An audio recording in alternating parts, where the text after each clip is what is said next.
parang lumalabas na parang lahat ng narinig nila or nakipag-meeting sa akin ang speaker o kung sino pa, parang pumayag ako. Sana tinanong nila yung source nila, pumayag ba ako?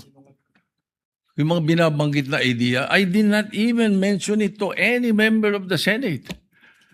Tungkol doon sa mga ideas of, let's say, a regional Senate and all that. Ito mga idea ng mga tao to eh. Di ba?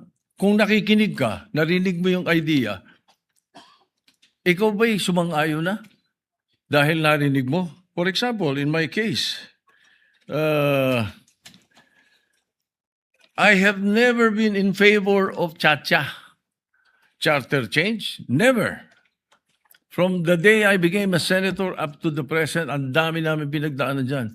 Ang mas gusto ko, CHA. C-H-A, not charter change. Ang kailangan natin, CHA, character change. That is what we need.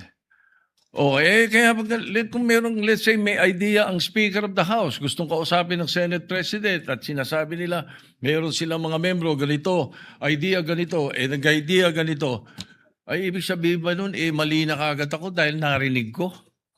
Ano? Did I agree?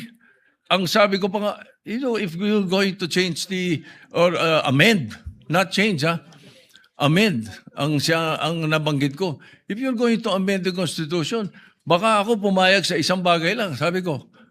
At yun may kumbaga sa in jest ko pa sinabi. Sabi ko, ibaba natin ang edad. Bakit sa Amerika, 35 years old ng presidente? Ang senador, 30.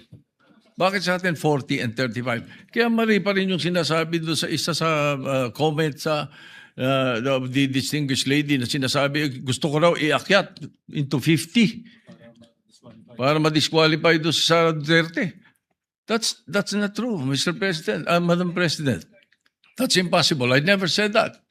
Di ba? I have nothing to do with the proposal for any elections of Sara Duterte in 2028. For all you know, I might vote for her.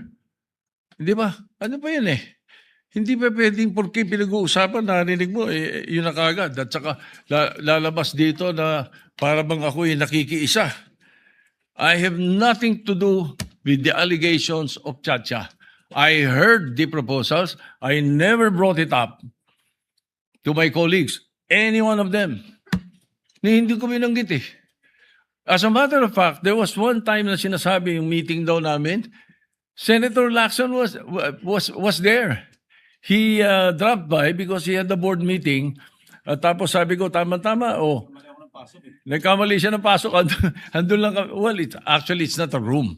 It's just the VIP area that's open, very open. Sabi ni Senator Lacson, anong ginagawa nyo rito? Nagkamali ako ng pasok. Hindi, sabi ko, nagkwentuhan lang kami. Sabi ko, at tinanong ko pa siya, ilan ba yung kwartong pinapagawa sa new Senate building? I even asked him that. Bakit? Sabi niya, why? Ito kang kako, yung mga congressmen gustong gawing regional. Gusto nilang gawing 36 ang mga senador. Sabi ko, tatanong ko kung kakasya ron. We were joking. So yung mga source na nakikinig ng mga kwento, parang they make it sound sinister. Mag-ingat po tayo sa mga ganong kwento. Hindi ko sinasabing hindi nangyari. Nangyari. Yung nag-usap kami, nakita kami. As a matter of fact, you will not be surprised. You should not be surprised if I often see Bo GD. Because Bo GD is my golf mate.